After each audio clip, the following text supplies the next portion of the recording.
Okay, so you've done your home inspection and now it's time to ask for repairs. I'm going to give you some tips as a listing agent that will actually help you, the buyer, get what you want.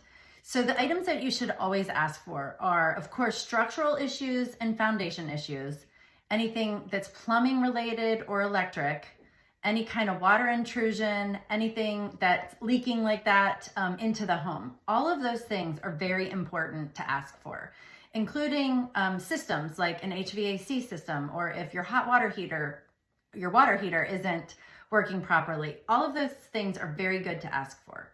But what you shouldn't ask for are cosmetic updates, small do-it-yourself kind of repairs that you could do yourself or Google and figure out how to do them.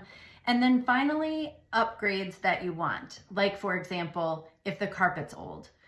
Sellers do not want to see those small things on a repair addendum because they care about the more important items. And if you give them important items and silly items, you're likely to lose the seller in what they're willing to do.